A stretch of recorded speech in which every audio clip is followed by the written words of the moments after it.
G'day guys, Clint here, recording episode number 70 of The Full Landscape. Today's guest, Matt Zubrinich, is the owner, founder, director, social media content lead at Plumbify. Plumbify is a plumbing business based here in South Australia, formerly known as Redline Plumbing, which will piss him off that I am saying that in the intro. I reached out to Matt because he does a lot of social media. He's very active on LinkedIn, and he's using the platform to grow the funnel of staff into his business, which he believes is going to be the difference between him growing and not growing into the future. I've talked a lot in the past about tradespeople using social media better. I still don't think that a lot of the people I deal with are doing it how I think it should be done. So I thought it would be good to have Matt come on and talk about what he does, and hopefully highlight to some of the people out there that we deal with or that listen to the podcast what you could do differently. I do need to make a special mention of Mr. Michael Elton, one of my friends now, and brother of Martin Elton, who's a client of ours and a friend of mine as well. He rang me Friday last week and said, "Oi, you haven't put out a podcast for a while. What's going on?" So for those of you that do enjoy the podcast, I am sorry that I have big gaps. It's something that I'm conscious of more now thanks to Michael, and I will treat it with more responsibility. Anyway, I'll leave it there. Hopefully you enjoy this podcast. Sit back, relax, and enjoy. Matt sent me, so yeah, you know Matt, my GM. Do you play golf? I used to play a lot of golf, but not Goody anymore. said you're really good and you should play more. He also said to say hi. I'm not. Well, I played Teacher Gully yesterday and I was playing Did off you? 38. That's my legit. Oh, that's not good. That's my legit. My GA is 36.6. Is it? Yep. I'm actually playing at Kooyonga on Friday Yeah, with my mate Matt King. so a proper game. You're not playing in like a Ambrose. Nah, like a proper game. Yeah, you'll play the whole round. But yeah. Do you hold a handicap? I used to play off about 8 Yep. when I was. That's handy. Yeah, so I was reasonably handy, but now I'm absolutely terrible. What, you'd go around in 18 though? You'd play off I 18? go around in under 18. That's fine. Honestly, dude. 18 is actually the ideal handicap, to be honest. Yeah. If I played golf again, which I will at some point, I want to be off 18 because it's at least fun. Dude, if I could get to 18, I'd be playing golf every day. Mm. The stresses of playing... Hang on, I just want to see this ad. It's bloody lovely. Is that it? That is bloody... No, you just saw it once, so you just missed that first I tell you what though, folks, that's bloody nice. That is really... Yeah, I like those ones. Like hell bad edits. I like the bad edit ones. Yeah. I don't know if that's a compliment or not. Nah, it's it like is. a backhanded compliment. The bad edits are the best ones, I reckon. Yeah. Oh, God. They're the ones that go the best as well, I think. Yeah, the stress of playing golf and zigzagging down a fairway, I just don't enjoy it. And I've played some rounds recently where I've just got resized new clubs. So I had some clubs from maybe 2016, which I thought were incorrectly sized for me. The heads were bent up 2 degrees because apparently I've got a very strong swing. And so the club bends down when I'm swinging the club. So the physics obviously makes sense. And then I was like, no, that's why my golf's shit, because these irons were incorrectly sized. Blame the clubs, yeah. Yeah, which is, well, that's fair, right? Everyone else does. I mean, yesterday Matt blamed the fucking golf tee. But I was like, I just need to get resized different clubs and I'll be like easily a good golfer, right? No. So I'm hitting these clubs and I got sized up at Teacher Gully and he's like, yeah, you need to get them bent 2 degrees. I'm like, oh, okay. So that's 2 professionals that have said that. So I'm like, so what? I'm just shit? He's like, yeah, you're just shit. Yeah, it's mostly the person behind the clubs, unfortunately. But it's important to me to get better at it. And I had this goal to get down to like single figure handicap in 2014. I took 90 days off. I actually retired. And then that was shit because it was like anyone who's retired, anyone else that was retired was twice my age and it was pretty boring. But I was playing a lot of golf and I got down to 30 and I thought I should better get to single figures in like 3 months. You're playing every day, you just get better. No. Anyway, so... No, it's a fucking prick of a game. It's just something I'd like to be good at. Yeah. And when I say good, like 18. If I was even... like 18's fine. 18's good. Good handicap. Yeah, like sweet. Yeah. I can, and then the idea is that I'll get invited out and not be... Like I've had mates recently that have said, like those early days, like when I've had my 45-degree slice, he's like, it was painful playing with you because we'd have to go search for your ball all the time. So I'll just... Now that I've got the handicap, if I hit it too far out, I'll just scratch the hole and keep speed of just play. mulligan it. and just Go get no again. points. Yeah. So yeah. I just did that yesterday. Yep. Like I think I got 16 points playing off 38. Like that's standard. Like, and then I was like, hang on, maybe if I can blow my handicap out to like 45. I don't think you can. Three the shots a highest hole? for men is 36. No, they changed it. Oh, they've changed It's it. 54 now. Oh, International. But Imagine Matt was playing saying with last someone night on most clubs 54. won't let you go out that far. Nah, it would just be too slow. Golf would be too slow. That's what Yeah. it comes down to as well, slow play. Well, I'm the most conscious about speed of play of any golfer I've ever met, and so I will sacrifice my round and pick up a ball Yeah. to ensure that the whole community moves forward at the right pace. And Yeah. everyone's like, you don't need to do that. I'm like, no, we're too slow. Hurry up, move on. Yeah. Like it's just I hate the thought of holding Yeah. people same, up. Same. Not everyone does though. Nah, I like to. Good quick game's a good game of golf. Well, yeah, I'd love there to be like a 12-hole, like for that to be the accepted standard, or 14. I feel like 14's like, yep, cool, I'm done. Like that's what 3 hours and a bit, or maybe 12's 3. Yeah, if anything 4 hours or under is pretty good. Like Yeah, we for played 18. 420 yesterday, and we Yeah. stopped a lot. Yeah. We were waiting a lot. What So day was Wednesday? Tuesday. it was pretty busy. Teacher really Was was it busy? pumping, man. Busy on Tuesday. Well, I think because it was like this, the weather, there was less clouds than there are today. It was nuts. What So- day's the Women's Day? 'Cause I Well, it think they wasn't. have It like definitely wasn't Ladies' Day. No. There's just dudes everywhere. But I think it was just retirees that were like, I'm a member. Hey, Bill, you keen? Fuck yeah. Yeah. 17 and sunny. Like, Yeah. that's not too hot for my pacemaker. Let's go. So, anyway, All right. welcome to the podcast. That was a very long introduction. Thank you for coming and doing this at short notice. All good. I'm hoping that your acceptance of this podcast was similar to the one that you got from Will, where you just went, I can't do this, but it's so important, I'm going to do it. It was like exactly like that. Exactly like that. Did you go get a haircut? No, I didn't. You know what? I'm in a bit of trouble today because I forgot my hair wax. We've got some here if you want to do it. Does it look alright? It's good stuff. Does it look alright though? Yeah, I think it looks fine. Yeah, well, I'm good because I mean, this is probably more of an audio than a visual, but it will thank be on God. YouTube. Because usually I've got a fair bit of going on here, and I bloody forgot the whole setup today. So Yeah, we've got some product if you want to do it. Like, it's good stuff. it's alright. You're right. All right, I cool. think I'm alright. I've got everything in here. Is there any reflections I can? So, No, I'm good. I'm good. So for the listeners out there, if you want to give an introduction, tell us your name, your business, and what you're currently doing. My name's Matt Zubrinich. My business is Plumbify.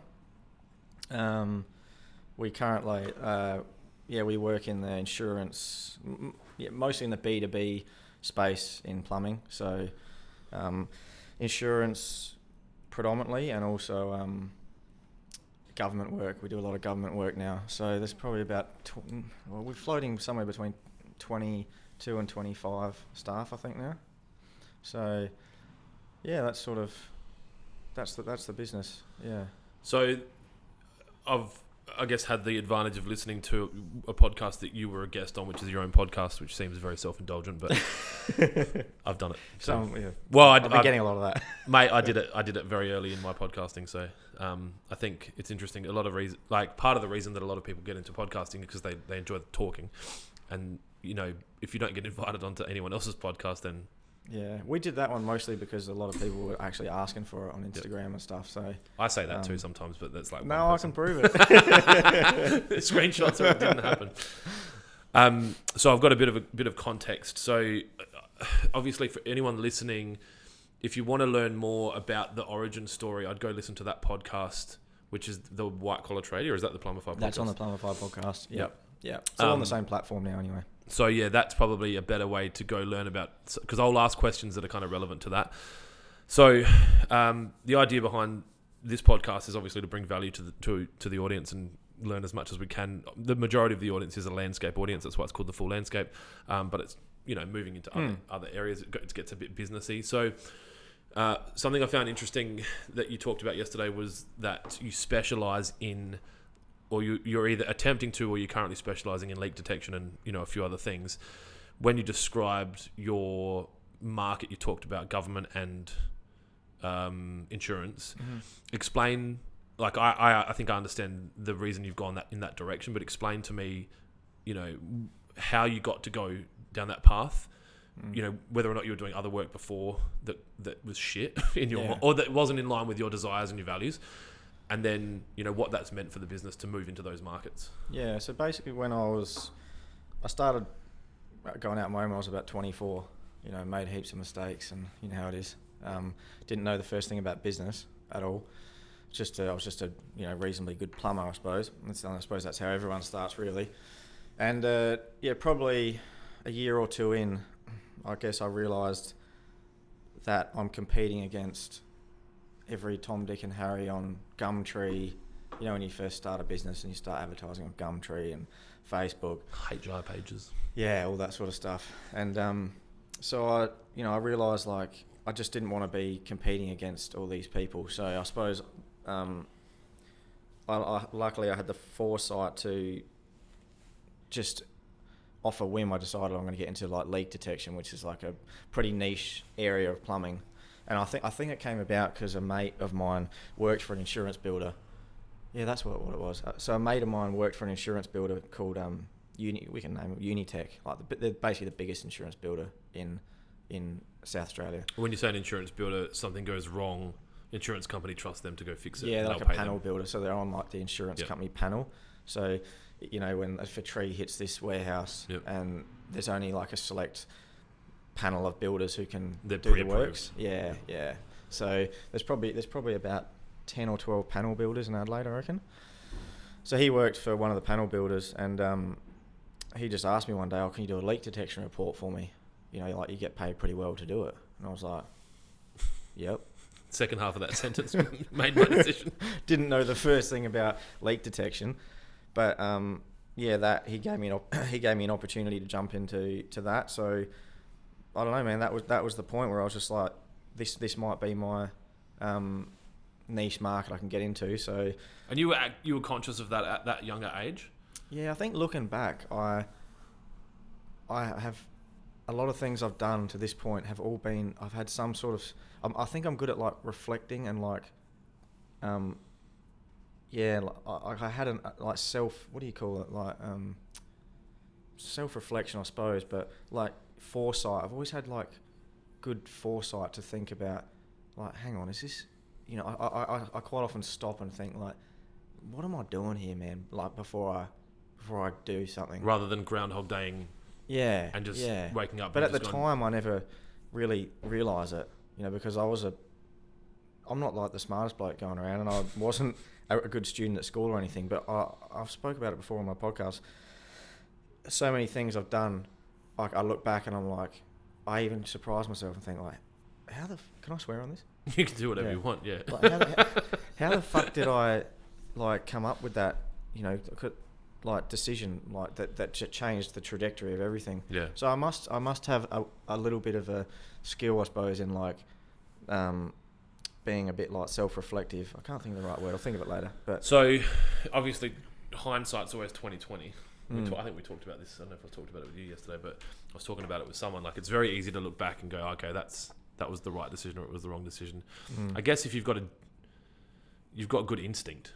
yeah, probably. instinct. I suppose that's probably the right word. Instinct. And I think at the time that you're making these decisions, you don't even realise that you have the instinct. But it's always like, hindsight 20/20. Steve Jobs, dots connect. You know, that everything I've ever done has always come back to some sort of like big decision I've made, but sort of like not really realising the magnitude of it at the time. And I suppose like that's going back to the leak detection thing. That's that. So I decided to go down this leak detection path instead of competing with, you know, 180,000 plumbers. Because I was going to say there's probably a lot. Oh mate, the market's And ridiculously I'm guessing flooded. the average number of staff of a plumbing business would be 1 to 4. The average. Yeah, Right, yeah. across the country. Yeah. Like, obviously there's ones with 100. Yeah. But Most people are sole one-man traders. bands. Yeah, basically. So, then I guess I was then started competing against 3 people. Yep. You know, Because there's only 3 qualified or tooled up. yeah, and in trusted. working in that space, and like I started off absolutely dog shit at it as well, because it is a really highly skilled area. But I just forced myself to learn it basically, and I sent myself over to interstate to buy equipment and get trained on how to use it, and I just learnt from making heaps of mistakes, man. And then I guess like being able to navigate those mistakes though, so that like I didn't look like a wanker. you know, so I guess I worked out at the start to be like, oh no, like I haven't found that issue because like, you know, for this reason, as I was able to fake it till I made it a little bit, I suppose is what I'm saying. Which is at that I point. hate the concept, but it has some relevancy, I think, in that kind of area because I think it's the people that have the confidence to look like idiots early are the ones that generally become quite successful, unless they're genuinely an idiot. Like you to be willing to go say, like you talked about this in the podcast I listened about, saying yes and then working it out, which I'm a massive advocate and fan of, because you just said yes and went, all right, we'll work it out later. You know, what's the worst that's going to happen? Right? Exactly. And I think when you were talking before about your instinct, I think there's probably been lots of negative things that have happened in your life as well, but you don't focus on them. Like you look back and reflect on all the positives. I think it's a mindset thing. A lot of people would look back and be like, yeah, it's been like, even if you're in exactly the position you're in now, like it's fucked, man. Like this happened and this happened. You know, you're just saying you had flood damage. Like people would be like, oh, it's horrible now. Like it always happens to me, right? Whereas I think you've just got this positive mindset that you like. And I don't know. I think you can probably learn that, but I think some people have just got it. Look, I would say by default, I'm definitely very cynical person. Like pessimistic or more cynical? Pessimistic. Yep. Yeah. I'm definitely got like a default pessimism. 100%. Yeah.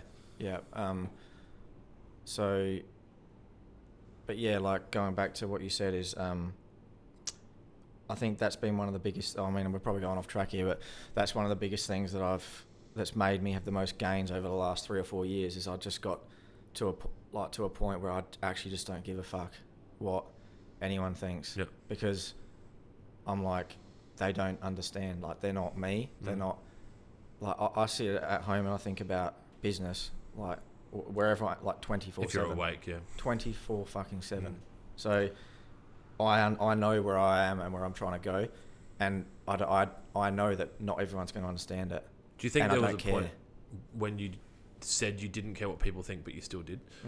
Yeah. Yeah, so I think I say that, but I actually do care, because I am actually quite, you know, I do worry about what people think about me in a way. Like, for instance, like now I've got a big focus on social media with work because a lot of other things are taken care of. So I'm trying to, you know, I have a plan that I'm working to. Not everyone can see that plan, you know. So they're thinking like, oh, all day all you do is make TikToks, man. And I'm getting that like, all the time. Fucking all the time. And I'm like, if you were doing TikToks all day, you'd be putting out a lot more content than you are.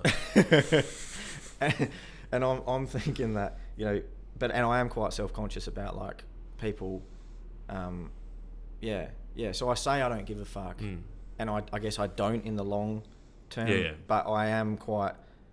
I do have a long story short. I've got a lot of fucking complexes. We all do, mate. That's basically where it's at. There's varying degrees of I don't give a fuck about what people think, and I think early days for me, I said it because I thought that's what you were meant to say, and I think I was quite self-conscious about what people thought. And then as time goes by and you get more comfortable in your own skin, and it probably comes from age as well as damage. Like you get bruised a bit, you're like, oh, whatever. Like it's, you know, but then. Once you get, you know, you talked in your podcast about 1 to 5 year time horizons. I think the next thing you'll graduate into is like 10 to 20 year time horizons if you haven't already. And then you really don't care and you think about people that are thinking about multi-generational time horizons. Yeah. They're trying to build something for like that whole plant a tree for the shade you'll never experience kind of thing. Like they can't care about what people think because they're too busy worrying about what their children's children will have from it. So I think I thought about this last night because I thought we might speak about this. I think I don't, like I've got two, I think I've only really figured this out in the last year or so, but there's two Matts. There's like business Matt and then there's Matt in real life. So I genuinely don't give a fuck about what people think about me in regards to business Matt because I'm on my own path and I know what I'm doing and I'm confident in it. But the self-conscious part I think comes from I'm a different person outside of business. Yep. And I think I worry about what people think of me, of like Matt, not like business Matt. Yeah. Do you know? I get it. Gary Vee talks about it a little bit. Like, I don't care about what people that don't know me think about me, Yeah, a bit but like I do that. care about what people that are close to me think about me. And like, if you've got that close circle of trusted friends and family that are like, look, dude, you're being a real fuckhead at the moment. Yeah. But then, like, Yeah, that's it. competitor X is like, what a wanker. Look at his fucking latest TikTok. Yeah, cool, dude. Like, because that's the personal Matt, you know, that's real, right? Whereas the other stuff's like, you know, it's an opinion of someone who has got no context on you at all. Whereas they've got context. That's pretty much spot on. Yeah. So with the leak detection, obviously that takes you towards government and insurance. Is that more guaranteed pay? Like, is that something where you're not dealing with individual mum and dad, you know, emotional invoice payers? Yeah. Is that one of the benefits? Basically made a business decision 2 years ago that we only do B2B work, or strictly like with a few loose friends and family, or like we do have I guess we do B2C mums and dads, but there is a very, very strict criteria that is written down. You know, it's like, as in, you can, this is our rules of engagement. If you don't agree with them, we're not dealing with you. Yeah, and it's more around like how we are engaged in the first place. Like, if we go to someone's house for Allianz, and then that person needs us to fix the problem that we found, that is counted, and then that transaction then will become like a B2C transaction. But the first way we originally got there was B2B. So we've have just like, I just got over, man, all the bullshit with the B2C stuff. Like, I'm not playing for this $15 part. Are your staff empowered to make a decision about? Have you still got my audio? Yep. Sorry, I just pulled the club. Are your staff empowered? Like, if they're on a B2B job and they realise the customer's going to be a pain in the ass, like, they're smart enough to be like, hey, look, we're going to have to get back to you on that, and like exit stage right kind of thing. Yeah, definitely. Like, that'll happen. Yeah, that will happen. Yeah, I got depending on who's at the job, I got a few blokes who are pretty ruthless, and I got some other people a bit more like. As in, they're too ruthless, and they're like, we're not working for fucking anyone. As in, like, borderline. You know, a couple of my lads are pretty like outspoken, and then I've got some other ones who aren't as outspoken. But and then I think a lot of it comes back to like the values. You know, like we probably might talk about that, but we've got a big thing on implementing. Like, I implemented the business values a few years ago, and they're like massive in the fucking kitchen of the warehouse. They're seen every day. We talk about them all the time. So I guess that's, in regards to empowering people to make decisions, that's been the biggest thing in that regard, because we've got like a framework. Essentially, the values work as a framework to make decisions. And they know that. So if they're on site and a customer is acting out like not in line with your one of the key values, they know that they can go, look, hey Matt. Yeah. It might even be a phone call. Like, I don't know if this is the right job. Yep. The right client. Definitely. Yep.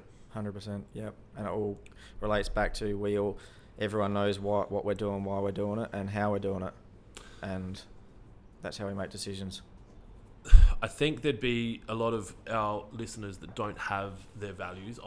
I think it's funny, like, a lot of the stuff you talk about is very parallel to the stuff I believe in. So I'm glad to have another echo chamber. It's not an echo chamber, but another echoing voice to say, this is what's working for me.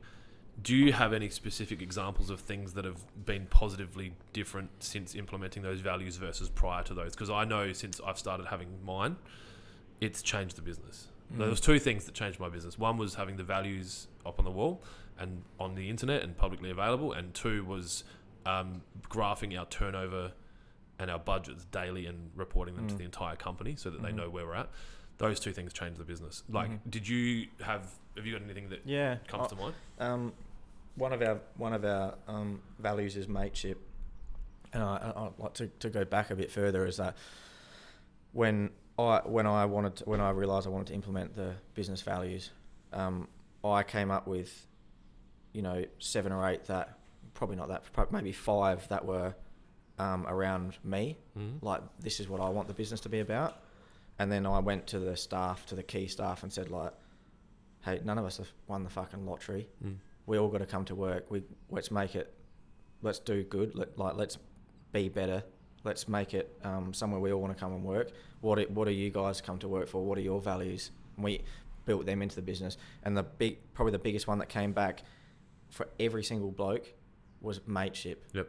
right? So then we implemented, and I think just that's one thing that's been massive is like, and it's more about like getting around each other. If people are having bad days, we get around them. People are having good days, we get around them as well. But I think that has been massive because we've got a really good culture of like mateship in and out of work. And also another example, I would say, just probably a little bit different, but just the implementing the business values. So a lot of these people that we try and work for work for big companies, big corporations like RAA, Allianz, massive loss adjusting businesses. So I made a point of it that I got the values put up on a massive board in the kitchen, like I said, and I fucking got our clients and said, like, come to our work, and I've got the mission and the vision all over the wall. I said, like, come to our office for a meeting, like, let's put on breakfast, and just them seeing that we're like a company and we care about values. They're working for like these massive corporations. Like, I'm not saying it's our Allianz, that's just an example, but could be anybody. Yep. And they're like, fucking, we don't even know what our values are. Like, what? And they'd have values. The issue is that the values would have been made in a boardroom 12 years ago with an external marketing consultant that said, you have to have a vision statement, you have to have a mission statement, you have to have values. What do you think? They wouldn't have involved any staff at any level below board level, if the board were even involved. Usually those kind of things, they have a whiteboard and they're like, yeah, what are the words that mean? And then they're just all buzzwords that mean fuck all. And they can be hijacked by the consultant as well. Yeah. Because the consultant's like, yeah, like you say mateship, they're like, it's not really in line with the brand. It's like, how the fuck do you know what the, like, yeah. Like, so I think what you did smart. I didn't outsource mine.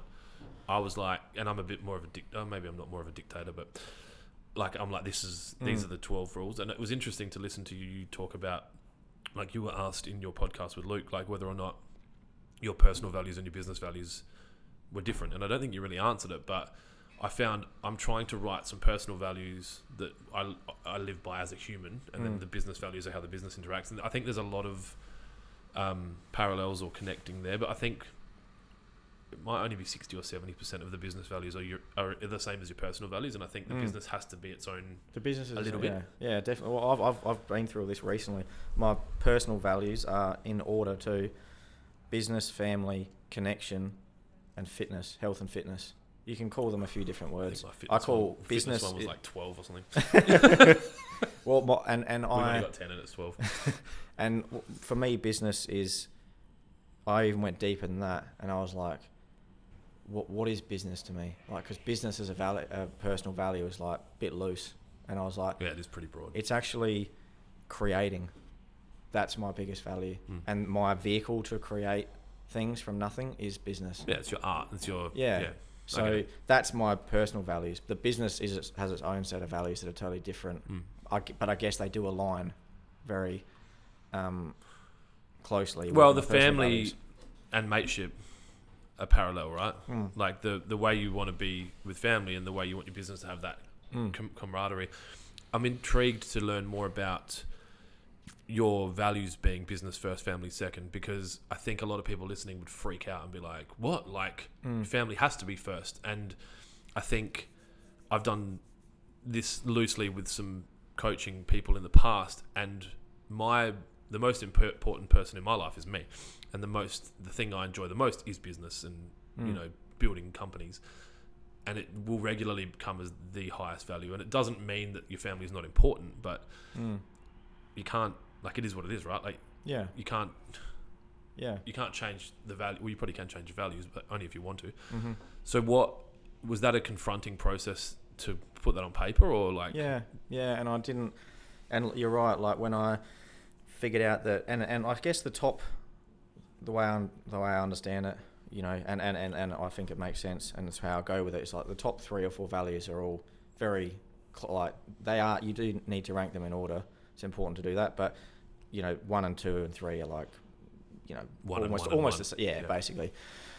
But I think that was confronting, because business and family are like the absolute polar opposite of each other, But so what I couldn't understand as well, and I was like, fucking stuck on it, man. And I thought, like, Did you do this with a coach, like in a coaching environment? Yep. Yeah, And then what I realised is like it's all about like linking your values to each other. So like my wife's, for instance, her highest value is family. My highest family's value is business. But when it's like linking them and understanding how they interact with each other is this really important. So for me, 1 and 2, business and family, you know, I realised that the business provides for my family, you know, so the business has allowed me to have a shack, which then gives me family time. My wife, and then for instance, my wife's highest value of family allows me to work in the business more. You know, so it's all about like linking your values together, and that when I linked them together and realised that I can't have one without the other, that was pretty empowering actually. Yeah. Be interesting to see as your kids grow up, like linking their highest values to business. Like if that's, you know, if you're like, I've got to go, and they're like, but we need you here, and like, well, your highest value is V8 supercars and Pokemon, and without Daddy going to work, there ain't no Pokemons. Yeah. While we're in that realm, work-life balance is something that gets talked about a lot with high achievers, and I'm interested to know, I guess, your position on work-life balance, and if it's even a concept that you think about, and if so, you know, what's your view on it? No, I don't have a work-life balance. Work is life, and work is life, and life is work. Does that make sense? I think so. Yeah, so basically, I guess, I don't have a work-life balance. I think about work all the time, but that's what I like to do. So, you know, business is my highest value. So, when I'm not physically at work, I'm still thinking about work, and I used to think it probably was a problem, but now I realise like it's my highest value. That's what gets me off. That's what gets me up out of bed every day. So I just live it, man. Like, I think it can be dangerous to try and live in line with someone else's values and someone else's ideas of work-life balance. And that's why I was interested to ask you. I think that you and I have got similar opinions about a lot of things, and like for me, I'm the same with work-life balance. It's not. I'm not trying to meet someone else's work-life balance. I don't think about it. Like I'll do what's the right thing to do at the moment. Yeah, and that's it. And that works. Your first business was called. Oh, do we have to go? It was called Redline Plumbing and Gas. Because you loved doing sick burnouts. Is that right? Oh, it's a long story, man. Fuck, this really cringes me out. Well, you talked about it on a podcast. So, firstly, I laughed at the fact that you tried to use your initials and plumbing. So it was going to be MJZ plumbing, but that was fucking taken. Because if anyone, like even today's day and age, when someone starts a business and it's their name, landscaping, or their name tiling, I'm like, come on, man. Like, especially with like AI, like, let's get creative. But then the fact that your non-creative name was taken made me laugh. And I think Redline Plumbing is probably better than like a lot of alternatives. Yeah. The reason you did that because you're into cars. So at the time, what kind of cars? Like, have you been into V8s, or are you a turbo man? No, I've been heavily into Formula One for a long time. So you're not so much into cars as your own. No, vehicle. I am as well. Yep. Yeah. So what was your daily when you started the business? I think it was a WRX. And what were you driving for work? A van or a high-ace van? Yeah. Yep. And what's your daily now? My daily is a Tesla, which is a torch. Yeah, it's fucking fast though. But I don't want to give too much away. I'm about to pull the trigger on a track car. So okay, which will be only for track. Well, it's going to be it's going to be technically a road car, but so fucking uncomfortable. Yep. But that's what I want. You know, it's like it's a dedicated track car, but you can reg it. I mean, that's what I'm looking for at the moment. So, but that you know what that is all being tied back to business though as well, because you wouldn't be able to do it without it. Well, it's getting branded like fuck as well. You know, so I feel like sometimes I'm trying to get the business to be a bit more of an extension of myself. It's a lifestyle vehicle kind of thing. Yeah, well, it's like because I actually want to inspire like young people to be tradies as well. Like that's actually what I've realised is pretty important to me. Is like, I'm looking for like nice car at the moment that sticks out like dog's balls, but I also am doing it because I want to inspire like kids to be like, fuck, I could be a plumber and still have one of these cars. I think there's a danger that we won't have any doctors. I think that the appeal of getting into a trade and, you know, moving into six-figure incomes for a lot of them, with no university, like obviously you've still got to go through the process of doing your apprenticeship, but, you know, you're earning while you're learning. It's I think there's a risk of professional services starting to... Yeah, well, I think a lot of them are going to be taken by...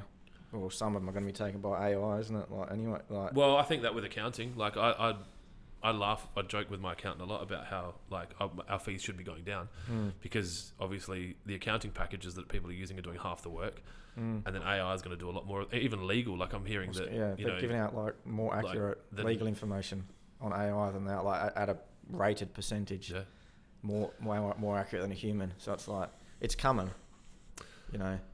I actually did a video headshot thing yesterday. I saw that. You're very cute in the headshots. Thank you. It's cut them into it's this. Very AI. Make a note about that. It's very, you know, he does the teeth and everything. I don't have headshots because they're not going to be good. And the guy I've been there once before. He was genuinely like he's currently coming up with a escape plan from that because he's quite like, this is what I got from him. We didn't have a really in-depth conversation, but it was pretty obvious that he is genuinely concerned that he's not going to have a job soon.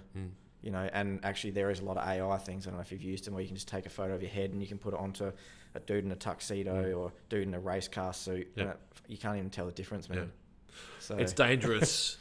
Like, that's fun, but the danger that brings up around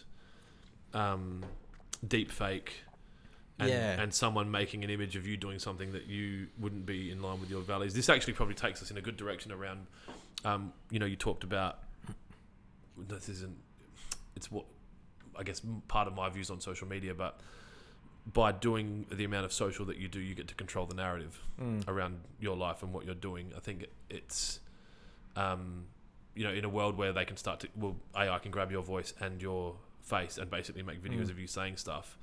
I think if you've put out, like, if you control your narrative, that's then an afterthought for a lot. Like, that's, they're like, hang on a sec, that's not in line with what he's always saying, and you're always like pre-protecting yourself. Yeah, I've never thought about it like that, but that is true. In your podcast that you did, you talked a little bit about like mistakes that you'd made along the way, and I'm interested to know, I guess, the things that you're doing now, not so much the mistakes that you made, because they're probably not as important as the learnings, but, you know, like, if you're happy to talk about software that you're using, you know, the tools that you're using, you know, if you're choosing, I don't know, one tool versus another, or vehicle setups, like, just that can give some practical advice to tradespepeople, even plumbers or even landscapers that are looking to get into start their own business now. Well, probably one of the biggest, one decision that really changed everything for us was like just going onto SimPro, to be honest with you, which is like a job management software. There's lots of competing ones like Aeroflow, ServiceMate. There's lots of them, but that was what the biggest game changer. I'd say advice was like, just fucking do it all right from the start.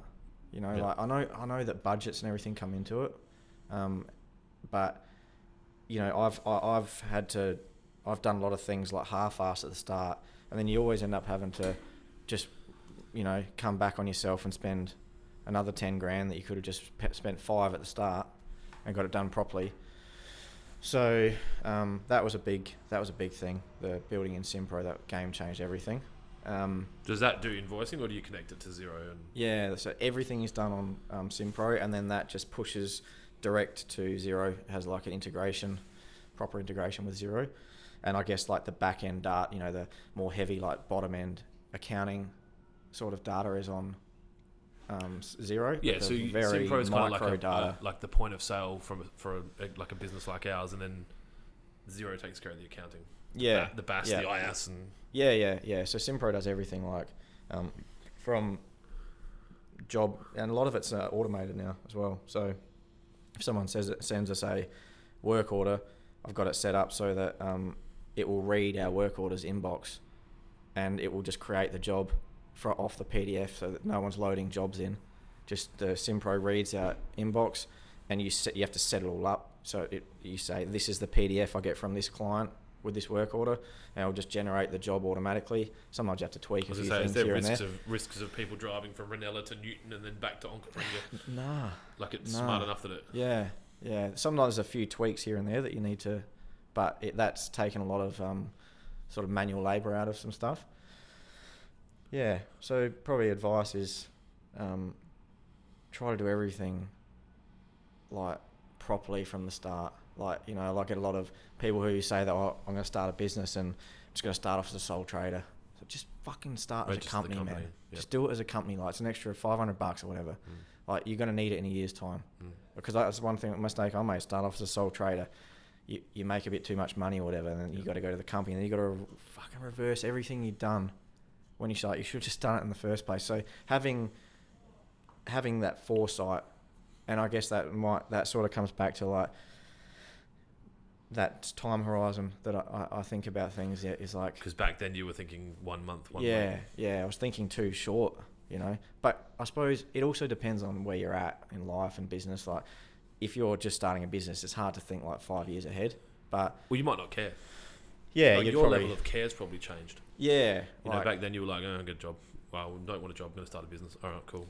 And I was probably just more thinking about like, how am I going to survive the next 6 months? More as like, okay, we're established now. Yeah.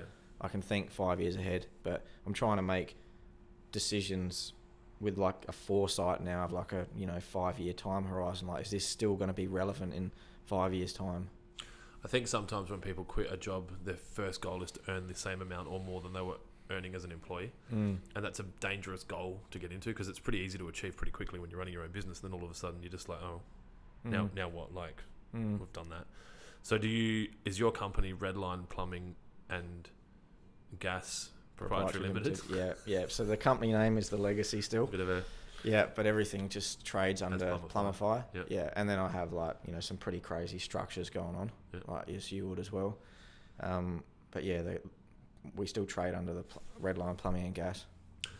Did you mentioned something in your podcast about, I guess, maybe not having the right accountant at the start?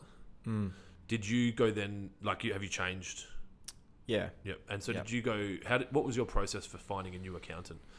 And did you know you needed to, or were you told that it's about time? Yeah, I guess that was like, I just had an old Greek accountant, and like it came down to the accounting package that, every accountant wants you to use a certain accounting package. With it. And he wanted me to be on Cash Flow Manager. Okay. Have you ever heard of that? No, and I was born in the early 80s and I haven't heard of that. There's actually a bloody building still on North Terrace that is branded Cash Flow Manager. I think it's on North Terrace in Adelaide, which just, I can't believe it. But it was more around that. And the way I found my accountant, Mike, is just through a mate. There wasn't any real good sort of story around that. You didn't go put out an ad and interview 3 accountants? I definitely wasn't at that level at that point. But... He just came very well regarded, and he's like a young sort of at my age. So at that time, he was probably in his, sort of late 20s, and he was pushing the boundaries, and he was into a lot of other things. And I guess that's how I got onto him. But no real great story with that, just through a mate. Did you struggle to fire your other accountant, or you just went, sorry, mate, we're done?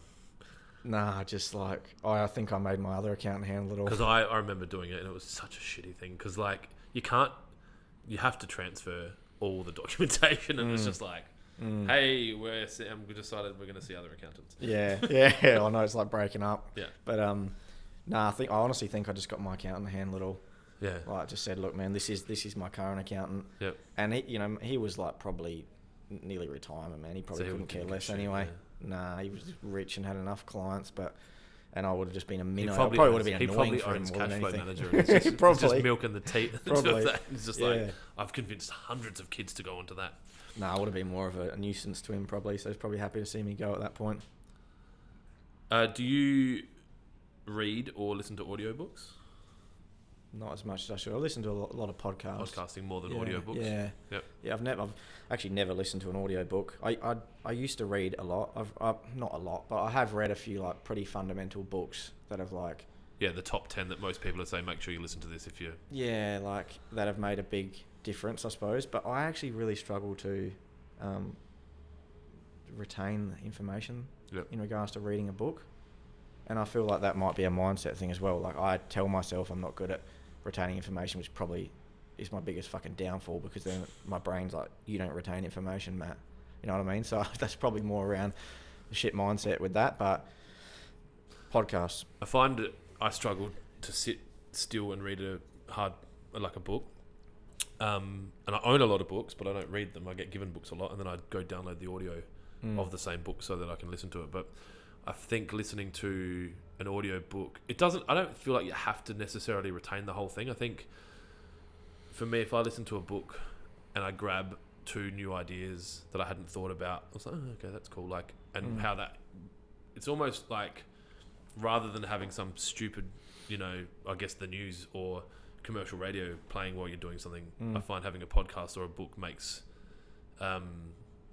it's more educational, more beneficial. And I think early days I got caught in the trap of like, I have to be studying if I'm listening to something, and it got to a point where I was like, I didn't listen to music, I didn't listen to anything, and then I went through a period of like some crazy anxiety, and then one of the guys that was doing some work with me is like, you're allowed to listen to music, right? Like it's actually it's probably healthy for you just to not be obsessing all the time, and just to a music will help you. It's a positive thing. So but yeah, if you're enjoying podcasts, I think audiobooks, if you're interested, it could be a good thing. Like, I think you'd struggle to find more than 30 audiobooks that I believe that an entrepreneur or someone that wants to be really successful at business needs to listen to or should listen to get all the knowledge. Right? There's not too many new ideas, right? All of these books that are coming out are pretty much someone else's, like you could do one, right? You could write a book now and be like, this is how to build this. Yeah. But you're taking all these different learnings that you've had from different things that you've been taught. Like there's no ridiculous, AI maybe, but that's not new. Right. Although then again, it probably is for the rest of the world. It's just you and I are actually so like conscious of new technology that for us, I'm like, oh, that's old. Like, what's the next thing? Yeah. I think what on that is like one big learning I've had recently, because I've done a lot of like business courses and all that sort of jazz, is like that is a good tip for people, because I used to get caught up on it, is like, and it comes back to reading books as well, is like sometimes you might only need to get one thing out of that book to change everything, and same as business course I've been doing for the last year, is like some of it's not relevant to me, and like I'm sitting in the room and I'm like, oh man, I've heard this before, but it can just be like 1 or 2 things that change everything. So that's an important thing to look out for, is like, don't get too caught up in not remembering, or not everything you read or hear being relevant to you, because sometimes it can just be that one little thing that can change your course 1 degree. You know what I mean? That's what all it is at this point, man. Changing 1 degree to get you to where you need to be. Well, before we started, we were talking about video editing, and you gave us one tip that could change how we do things dramatically. Don't put it on here, because it's for us. Right? We won't be, because everyone's going to catch up on we that won't soon. be sharing it. Yeah, they can all get fucked. This podcast is not for you, it's for us. Where was I? Getting stuck between actually listening to you and being... No, I know the feeling, man. Well, I think I do the same in my when I first started podcasting, I talked too much over the guests, and like it's hard to find balance between letting the guest be the hero of the story, but then bringing enough value and keeping it on track. And sometimes I get so caught up in the conversation that I'm like, oh, hang on a sec, I had another question in my mind, which is better, right? Because I'm actually listening to you. I'm not like, I haven't moved on with the conversation. That's what it was. Education. You talked about in your podcast that you feel, and I get what you were saying, you feel like you've learned all you need to learn in plumbing. Give or take, right? There's plenty you probably don't know, but you've got enough of a grounding on that. And so now you're doing an apprenticeship in business. When you decide to do that, what are you looking for? Are you looking for mentors? Are you looking for formal education? Are you looking for informal education? Like, where did you go? For people, because I would say that you are the like doppelganger of a lot of business owners that I know that are like, I don't really understand business. I don't. I got this far because I'm handy with a spanner. Now I need to learn to be handy with a keyboard, and I don't know what to do. Yeah. So that's been like, I started on my own, like I said, when I was about 24, and you say you're like a business owner, but really I was just... You bought a job. I bought a job, essentially. You know, but I guess in doing that, you learn a little bit about everything in regards to like a little bit about accounting, a little bit about BAS, a little bit about how to speak to a customer, whatever. And then I suppose it wasn't until I rebranded to Plumbify and wanted to go for it that I, got to a certain point, like say 5 guys, 5 staff. But then I've had a really big focus on the last like 2 or 3 years when we've really ramped up on growing the business. And that's when I was like, yeah, okay, this is my business apprenticeship. And I think it's probably been a bit of like formal education in regards to like some business courses and stuff that I've done, but probably more around like mentors that have helped me. Just knowing who you can call. Yeah, like being like, man, I'm stuck on this problem. Like, have you been here before?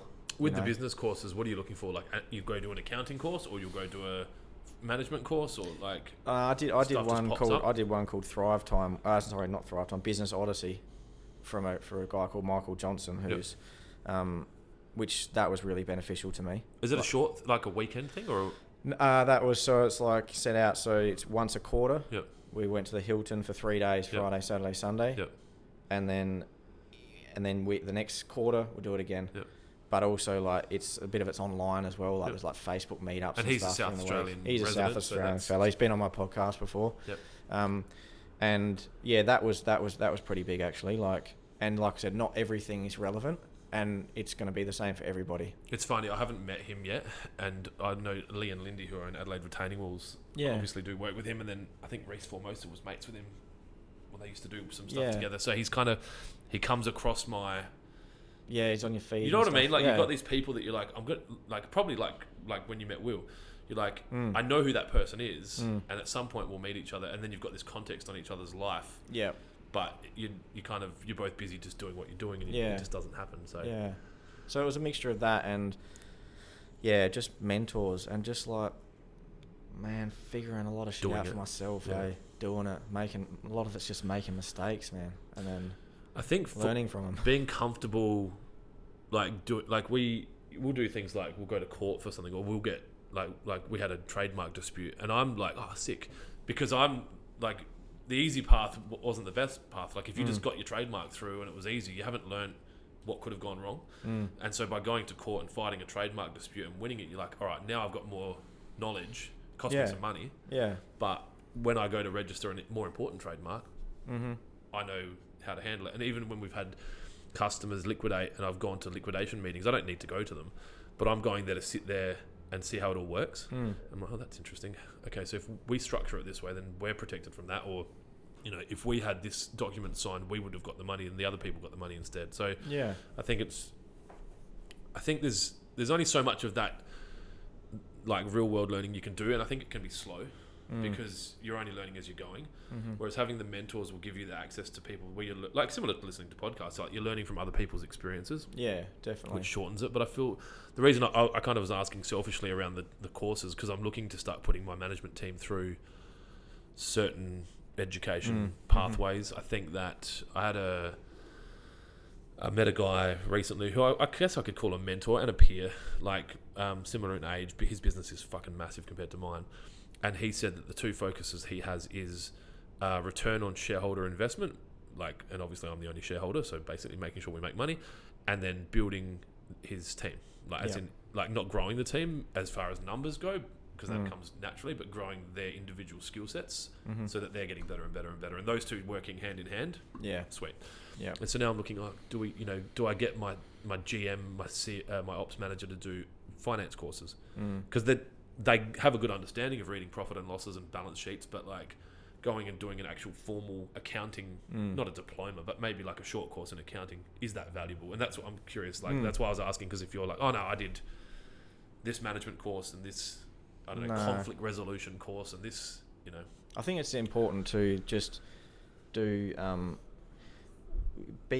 choose wisely though, these people that you Who do you- the who- be courses careful by, who you like who've take got advice runs from. on the board. Yeah. Because there's a lot of people out there who, you know, say they're a business coach or whatever, Yep. and like they've never even run a business. Like everyone knows. Well, I think everyone probably knows that. But you know, like for instance, with the Mojo that I did this course with, more of it. It's more. This one was more around like mindset. Yeah. It's just more around like your mindset. Director mindset's so important. Yeah. Like everything comes down from that. Like the accent of the mood in the business will come from your mindset, right? And I think we forget as leaders and as parents. And I don't know, how old are your kids? 6 and 3. Yeah, so enough that they're watching. Like you forget. Like I kind of keep having to remind myself, like, don't forget who's watching, and you've got your whole team's watching. Not just social, but like the way you behave in a building. Yeah. You know, the way you present in a meeting. That's been a big thing lately, actually. That's been one of my biggest things, is that I've found... So basically what I've done is I've like given my office up to Luke, who's my ops manager, who's a young So you fella. had what, like a sick window, I had a sick second story office. balcony view? Yeah, and that's now, not yours now I've got no office, man. Yeah. Like I'm literally sitting in the boardroom. Yeah. Well, that's but I kind did of it. what this is. Yeah, I did it like strategically though. Like you know, obviously it's all part of a plan and scheme, and it's all planned out. But so I actually been feeling a little bit lost around work, because so many things are taken care of now that I'm like, I'm going into work and they're like, can you just fuck off? Go like, break something. That usually Yeah. helps. That makes me feel part of it.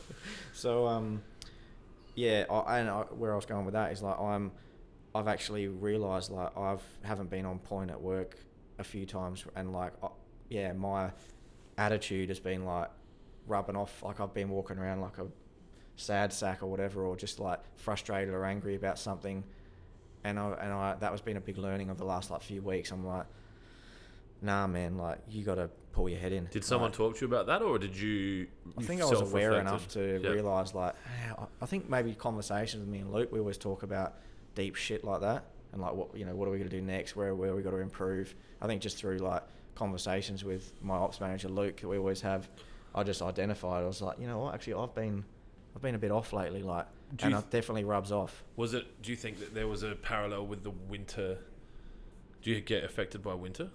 Nah, I think not really. Like mood. Yeah, like I hate it. Nah, Like a bit. Yeah, I'm a actively working towards not living here in winter, and the only tie down now is like not work. I'm fine. I can go. Yeah. It's family. Yeah. It's like Celeste not being comfortable with us taking the kids out of school. My kids are good to go. They're like, fuck yeah, Queensland, 3 months done. Like, let's go. Oh, my missus wants to do that too. Actually, I remember what it was. Get a share house. We could. We could let's just do it. business Let's talk about masterminds in Queensland. Pay for the whole thing. We started doing affirmations on like the board on the downstairs where the girls are. Someone has to come in every day and write like, you know, I'm a bright shining fucking star or whatever, like whatever it might be. And but they're usually like pretty deep, and like then the next person has to write it 3 times, and like that was actually massive, man. Yep. I didn't think of that either. Luke bloody came up with that. And that was what it was. I remember coming downstairs one day and I was feeling a bit... I knew I was like frustrated and about with some shit people have been doing and whatever, and I was like moping around like a sad sack. And I read one of the affirmations. I can't exactly remember what it was now, but it was like something around like if I'm feeling bright, it will show, and that everyone else will be bright. Like that wasn't it, but it was something around that. And it just made me think, man. I was like, you know what? I'm the director of this company, and that's me right now. Like I'm the opposite of that affirmation. I'm walking around like a sad sack, and everyone, you know, frustrated. And like I said, so that's been a big focus of mine lately, is to be like, nah, I'm the leader of this business. Whatever like I'm putting out there is what they're picking up. So I've had a big focus on trying to be better in that space. Actually, do you have anything you're actively working on inside the business? I find when I'm not, that's when I get like that, when I've got no goals that I'm chasing. That's what it's been. Definitely. Like we went pretty aggressive with growth, acquisition, everything else, and then we just paused because I was half advised to and half decided to just have a break from growth just to be able to bang some cash, because obviously while you're growing there's no cash, and I'm doing nothing, and I'm just like idle hands, right? Like I'm like, oh, I'll just drink more alcohol, that'll put out the fire. That is exactly where I've been, and so this last few weeks I've made a conscious effort to block my time into like productive shit, because I realise if I have open space, I'll like fill let it with, your calendar be your boss. like just fill that bitch up. Yep. Otherwise, if I've got a time block of 2 hours of doing nothing, I'll fill it with something that's not productive. Yep. And that's what it's come down to. It's like we're also in a point where we've grown so rapidly and we've hit so many goals like that and I don't know about you, but I'm like, once I hit a goal, it's like nothing to me. Like I don't feel like I've achieved anything really. I'm a bit like not very grateful bloke sort of thing in that regard. I feel like that's what gives me my drive, so I'm scared to let go of it.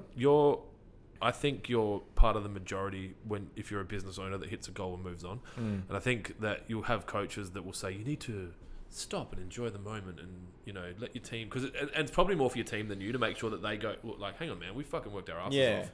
All right, let's celebrate and we'll have a lunch or here's some money or whatever the motivator is. It could just be appreciation. Yeah. Everyone's got their different, like, things that make them feel like they're appreciated.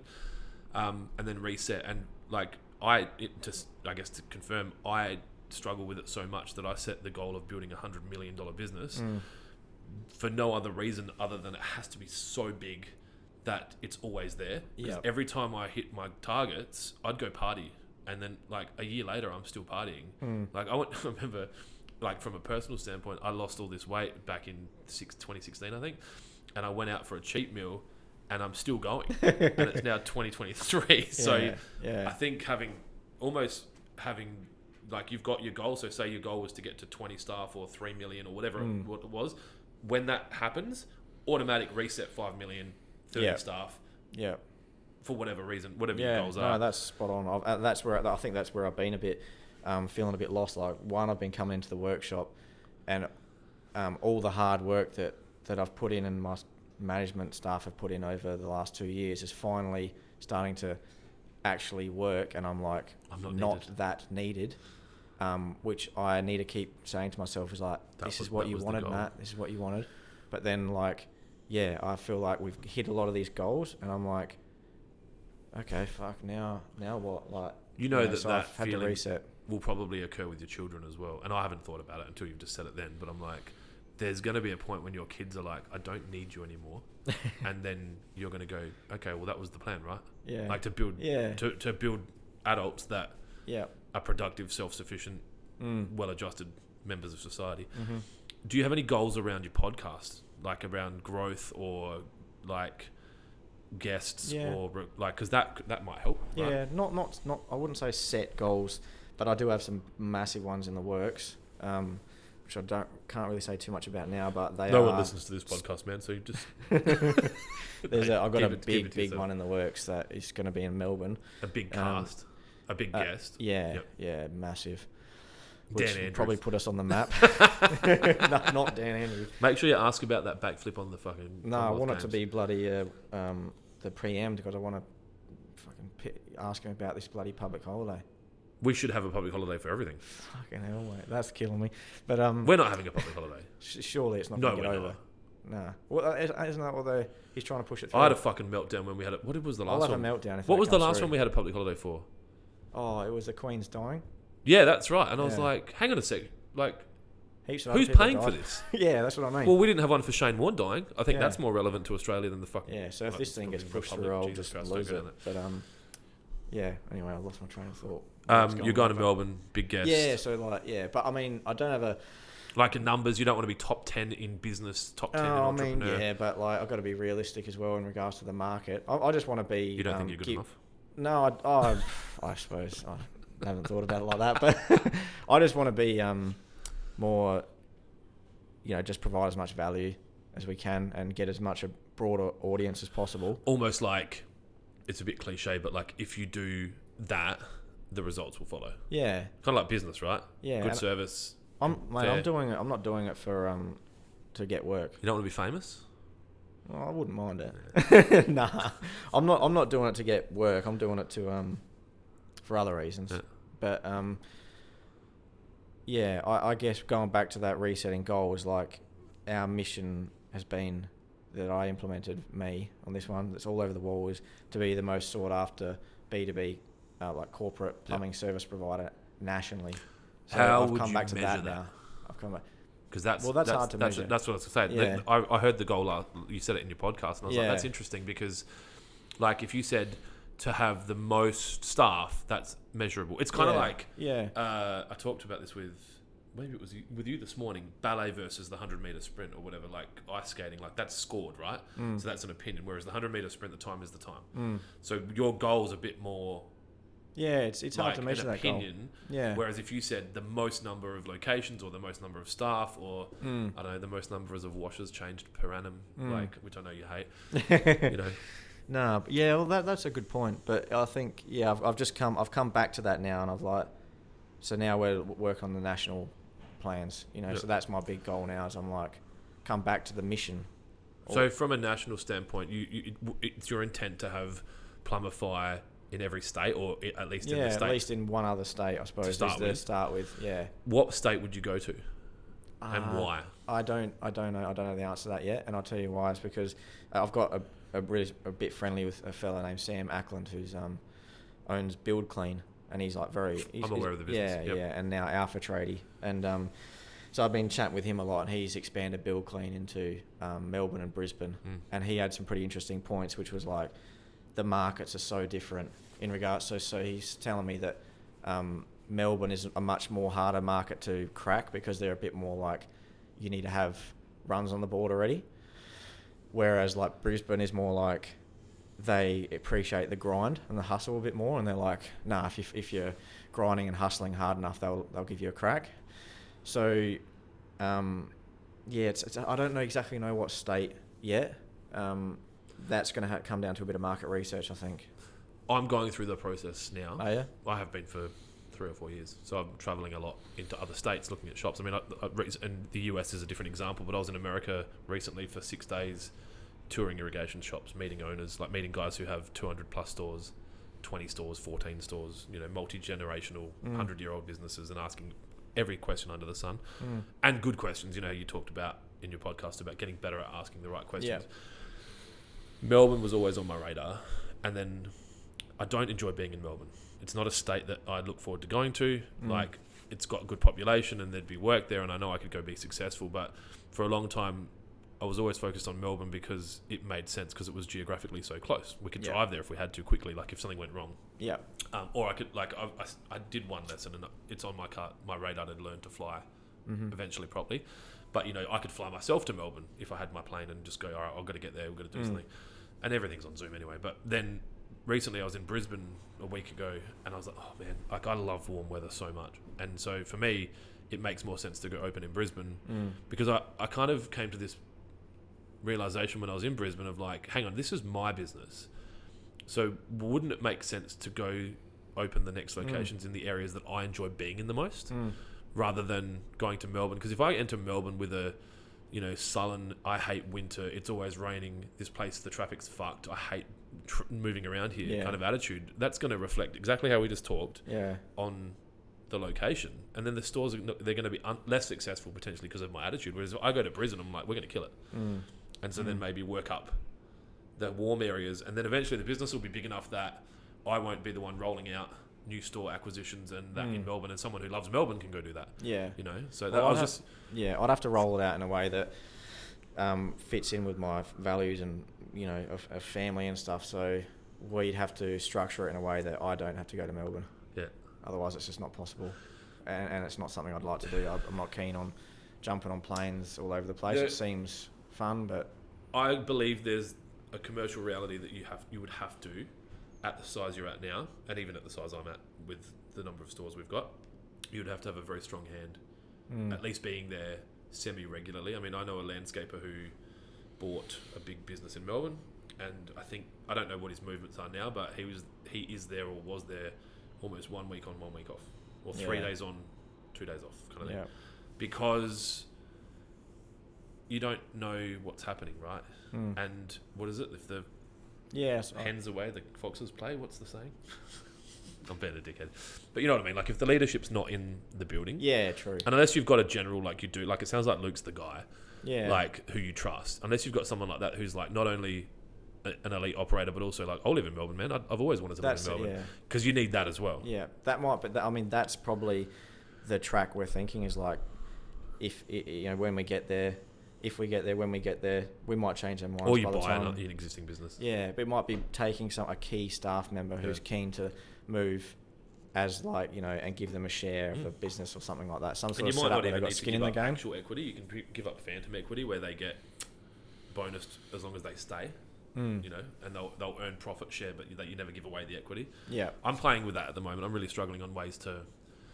I don't really want to give up equity of the business, and I'm trying to work out a reward, like long-term incentive reward scheme for staff that might be tied more to property than the business. So we might look to buy the buildings, and then the staff that have got that own equity, like they own. There's a separate company that owns the properties. Yeah. And so they've got this recurring investment that's growing. As long as they stay, they keep their. I don't know. It's.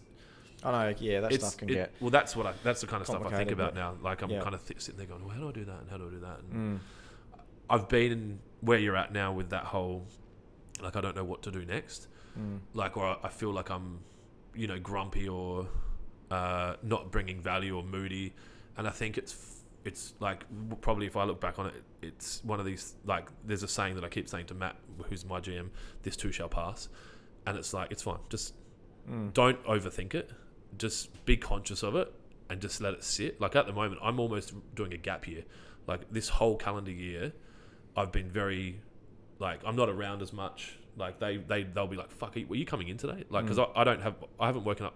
The only reasons I've had an alarm wake me up probably this calendar year is to catch a plane. Like I just wake up when I wake up, and I haven't tied anything to that. And because my kids are 10, 6 and 6, and I'm like, a lot of the more mature business people that I'm talking to in age and experience have said like your kids they're young for that. And so I went, you know what, the business is here, I'm going to spring it to here, and probably kind of what you're in line with what you were saying, like if I'm going to Melbourne I kind of have to go, or if I'm going to Brisbane I have to go. And so am I ready to be away from my family for, even though business is my highest value, is it high enough that I'm happy to not see my kids for a week at a time? No. That's why I guess it's important to, there's like phases, isn't there, of business, you know? It's like you might be, like we're trying to figure out where we're at as well now. We've been on this phase, and now it's like, do we do a little pause phase and then, you know? Well, we have to bank cash. Yeah. So if we keep, every year that we're growing, we're not banking cash. And if my goal is to acquire, because I don't really want to go open shops from scratch. Like you know, like I don't know, it sounds like your mindset's like go there, one guy, hire 2 plumbers. Yeah. Whereas you could go buy a 30-person plumbing business and have it like double your business overnight. And they've got a management structure in place. And I didn't think about it as much until we bought Railways, which was a, you know, active business with management in place. I'm like, hang on, that's heaps better. Yeah. Yeah. Like you've got to run it through your filter. And you have to probably buy businesses whose values are in line with yours.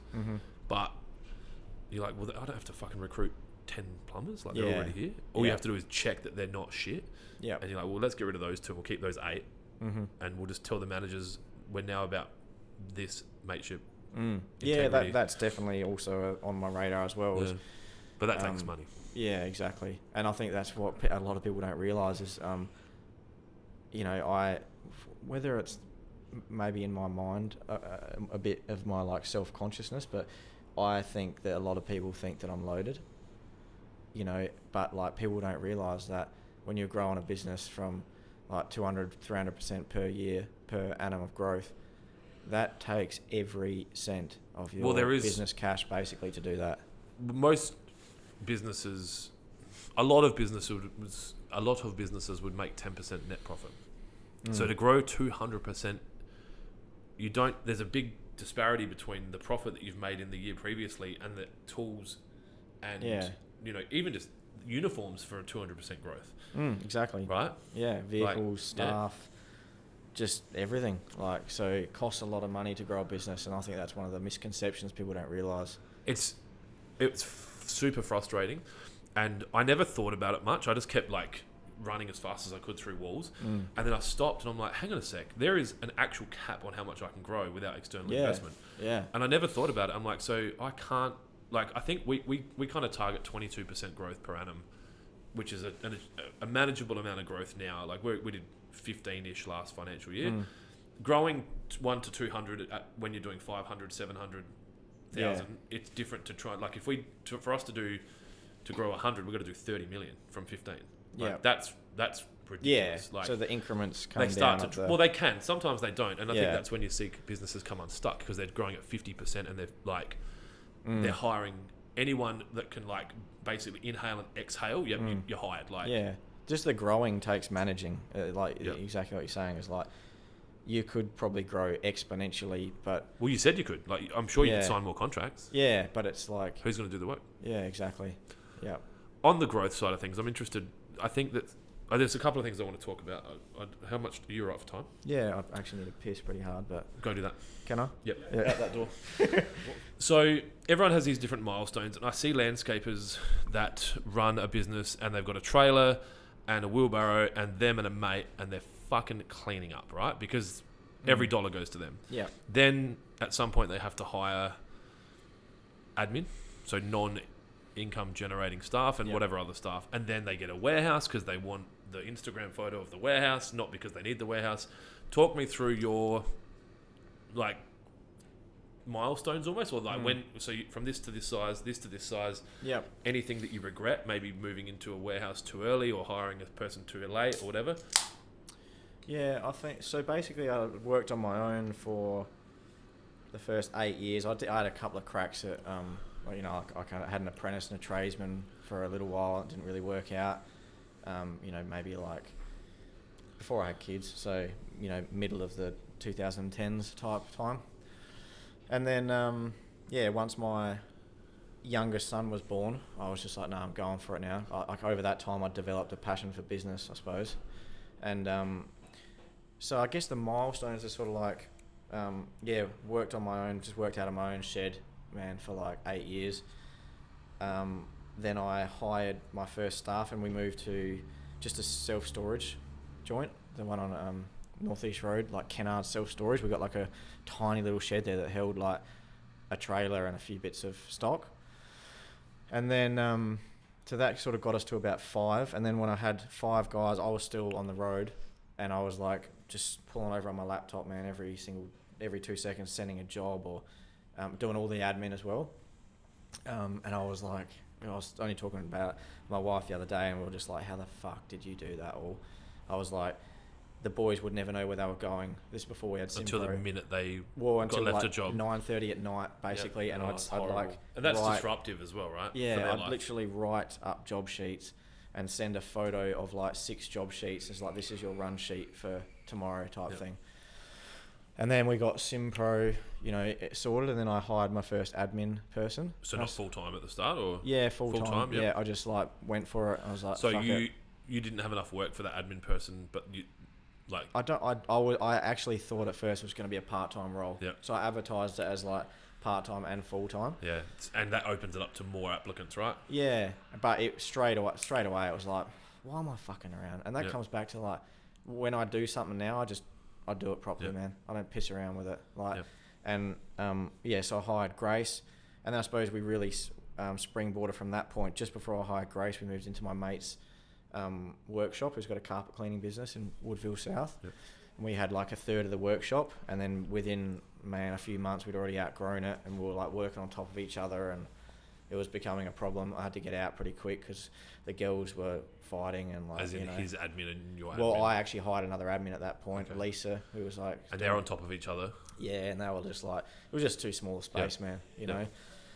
So yeah, and then I moved. They were there for about 2 years, and then I moved to Wingfield, probably in December. And honestly, that was one of the catalyst moments. Like wasn't sure that we were ready yet. We probably at that point had maybe about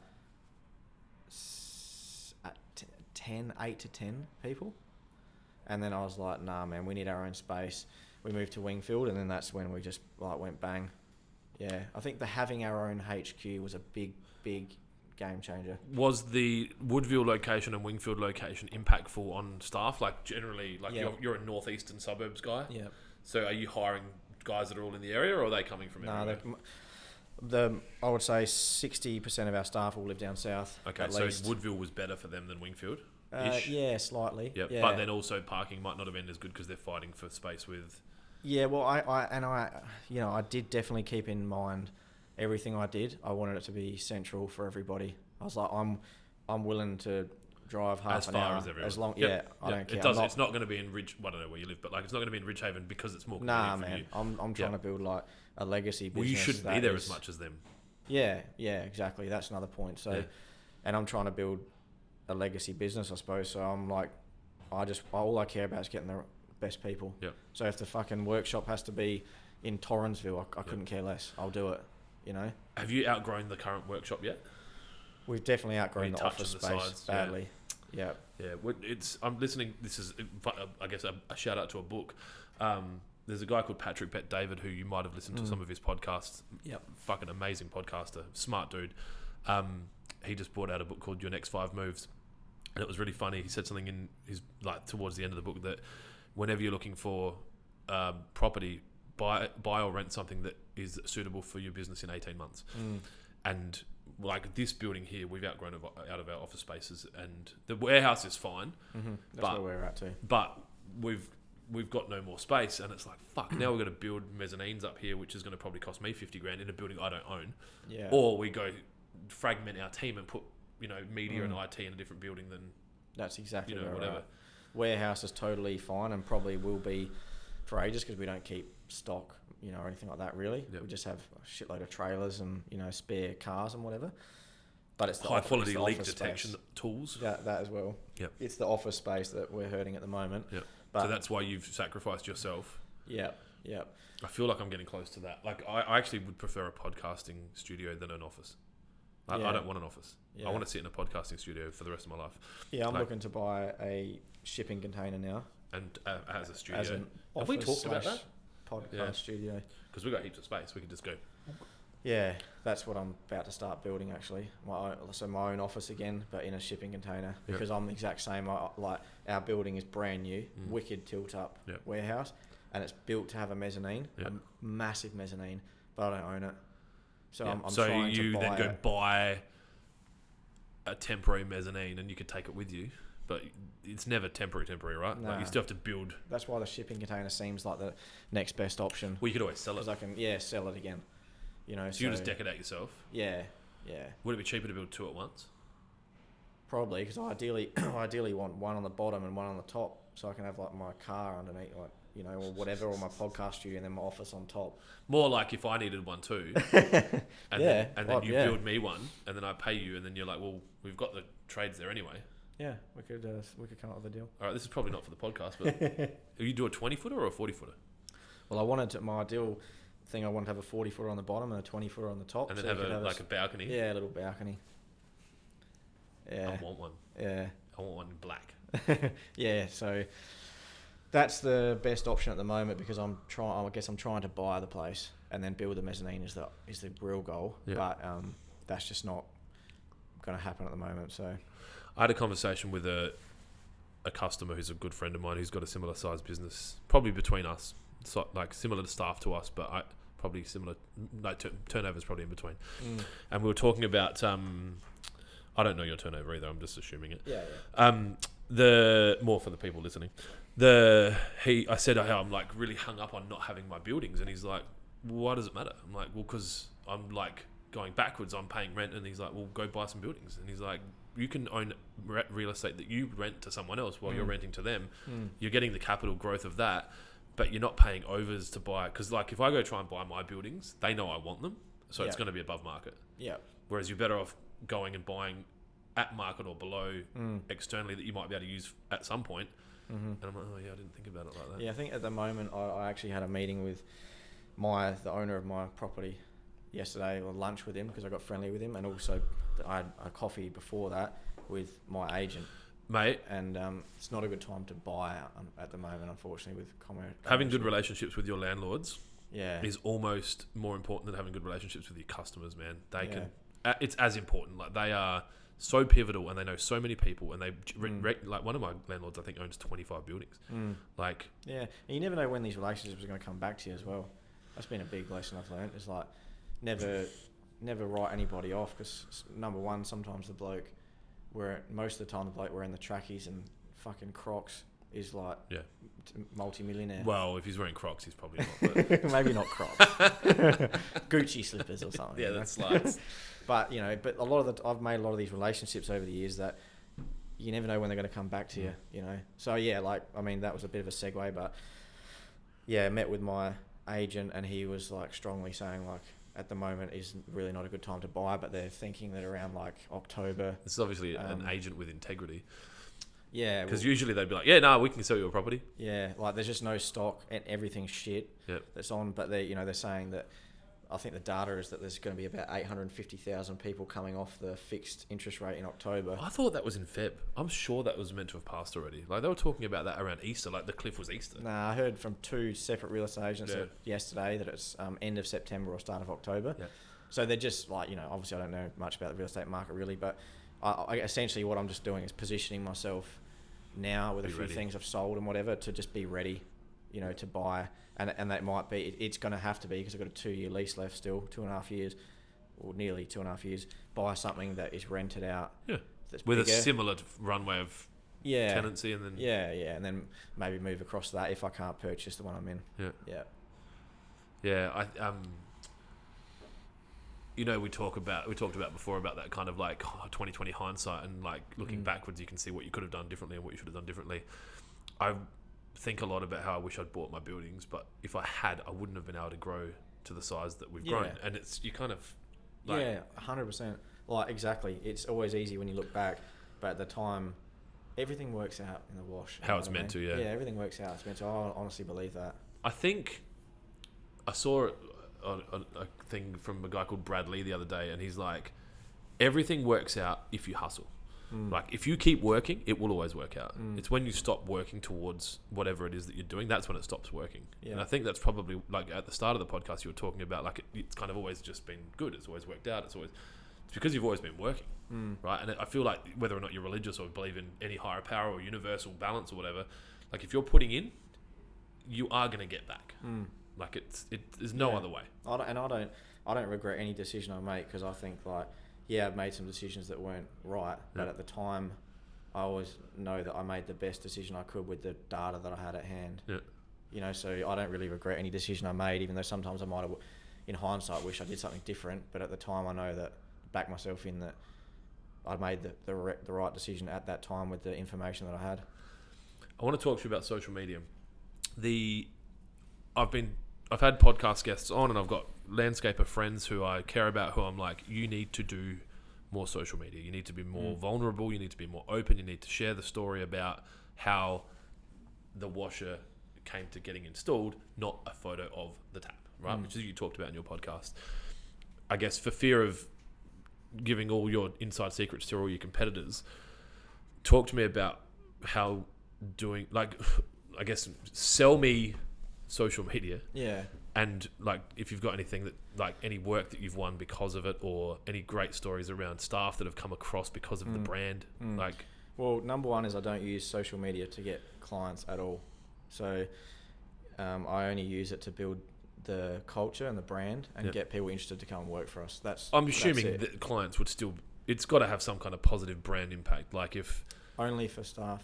Well, maybe if you've got an insurance assessor that works at insurance company. But if you see my, like, Plumbify socials, it's obviously not targeted. It's not corporate. No, not at all. Yeah. And honestly, But I don't think anyone's corporate. I think everyone's pretending to be corporate. I think everyone's loose. Well, I would say that I always keep in mind that no one gives a fuck about the bath you just put in. Yeah. Like, you know, but everyone is like, on the plumbing side of things or whatever, irrigation, they're like getting caught up in putting on a pretty photo of like the irrigation pipe. Well, they're overly curated. No one cares about that shit. Yeah. You know what I mean? Like, I do it as like, make a fucking dick of yourself. Like, you know, the other day I got a cake smashed in my face. Did you know about that? Yeah, that was. Yeah. It was set up? It was set up. Because I was like, they wouldn't do that without that being set up. That's like a lot of. That was borderline. So it was his birthday. He's walked in and they've like caked him in the face, and it looked like he didn't know about it. I was like, oh man, that's some very like free. Yeah, like you've got some real freedom in the business. That could have got, like, I was a bit worried about that. You looked really pissed off. Yeah, like we planned it, and rehearsed it, and I did. That was probably one of the only times where I thought, maybe this could go the other way. For what reason? For like, people might think, oh shit, man, like he's lost control of his company. Yeah, lost control. But then I always just think, you know what? I don't care. Yeah. Like I don't care what people think. Yeah. Like in that regard. Yeah. Like this is social media, man. This is like It's not, a brave new world. yeah. It's not like bloody It's not the Channel 7 news. Well, we're not fucking like curing cancer. Yeah. We're just Yeah. you know what I mean. It's a plumbing business. Yeah. So the way I use it is like let people into the brand. Show people what they're up for before they even come and work for you. As an employee. As an employee. That's what they want to know. These guys want to know what it's like to work at Waterpro or Plumbify before they even get there. Just be vulnerable. And I guess another thing that I always think is anything's content.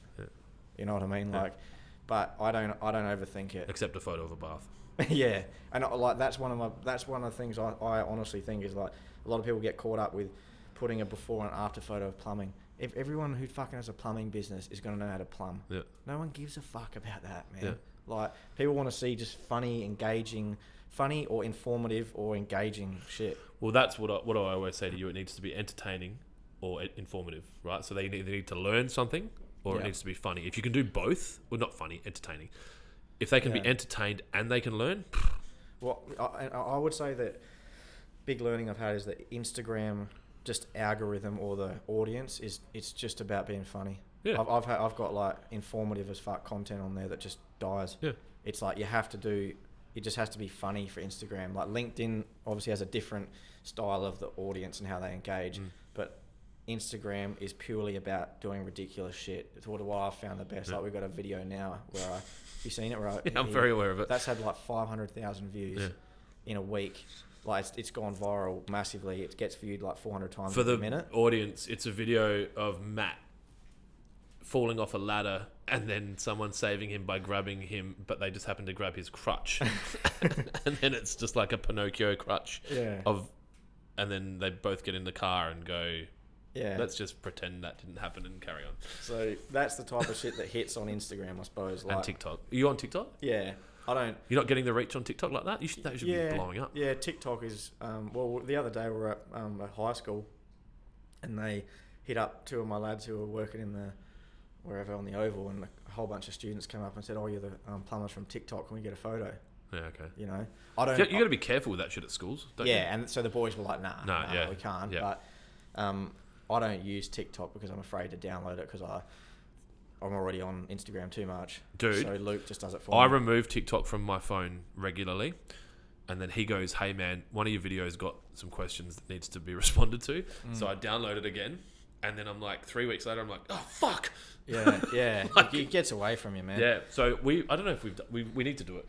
I was going to have a separate phone here with our TikTok accounts on it, because we've got that many phones, right? So just have it all logged in, and then take it home and shit. And then I'll respond to all the content, all the questions, and then gone. Because downloading it's inevitable, and that algorithm knows what I want. Yeah. So I'm just like, yeah. It's always you wouldn't want to see my feed. I would. Well, my wife wouldn't want to see it. If yours, I was going to say mine has no cars.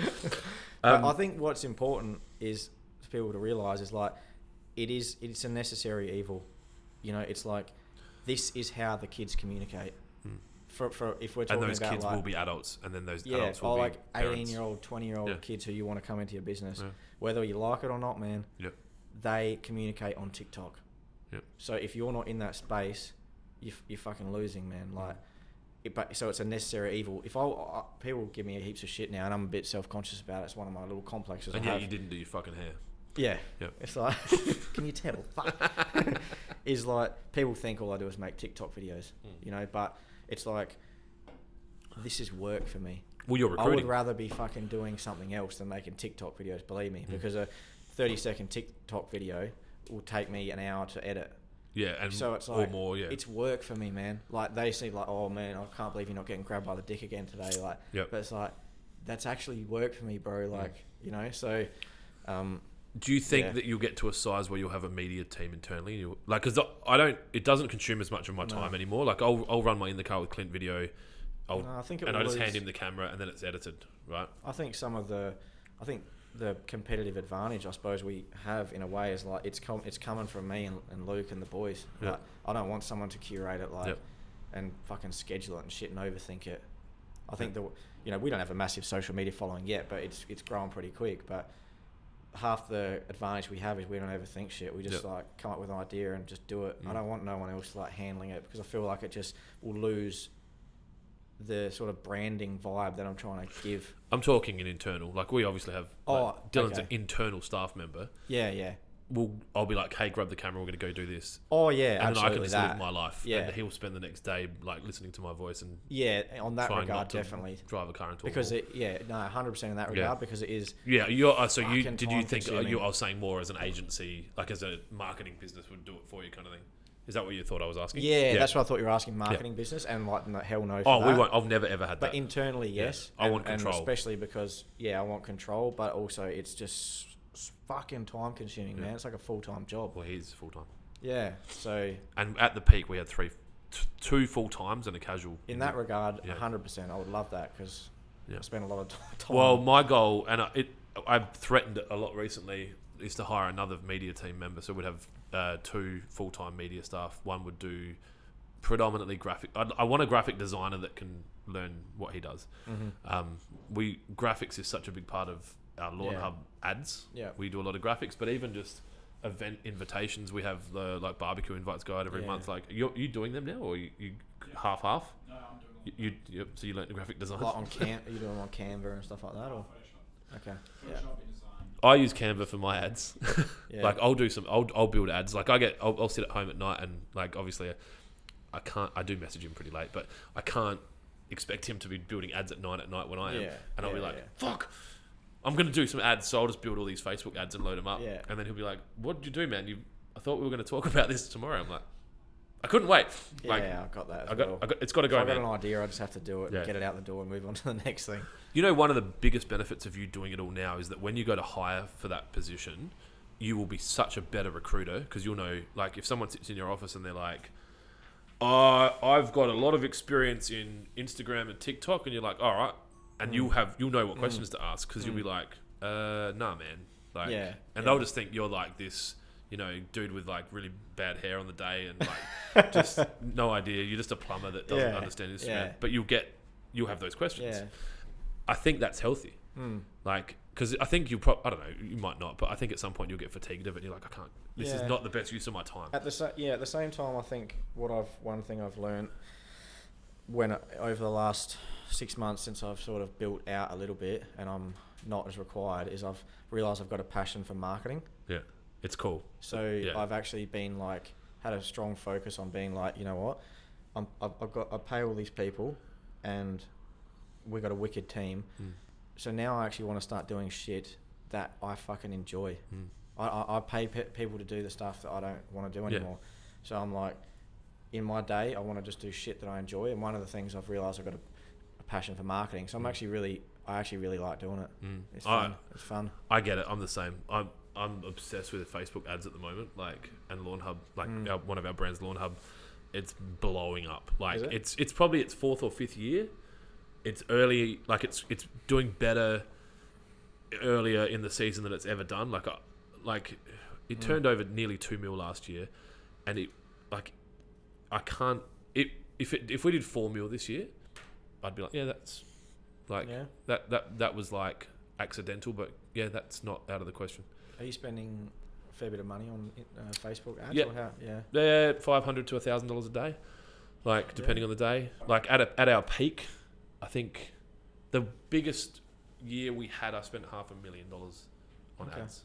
So we'd be spending agency money Yeah. with no formal agency. Like, it's just I learnt, and now I'm teaching Dylan what I know, and then he's bringing in his accent on it, and then he's like, one of his ads is outperforming mine at the moment, and he learnt like recently. I'm like, fuck, and then I'm like, oh, actually no, good. Yeah. Like, be better than me. Like, that's the idea, right? Is it like an instant return on investment? Like if you spend Yep. $1,000, you'll For- see it straight away, or not- is it like you have not to for keep you. doing it, It is for us. until you? You need a product. Yeah. We talked about it this morning. I want to start another brand selling fucking friendship bracelets. I don't give a shit, and test how good I am, because I think that I could build multiple $500,000 to $1 million turnover businesses online, direct to consumer, with what we know now, with what I understand between like building the website, creating the brand, the branding, the Facebook ads, the Instagram ads, the TikTok ads, which we're still. Yeah. That's a TikTok.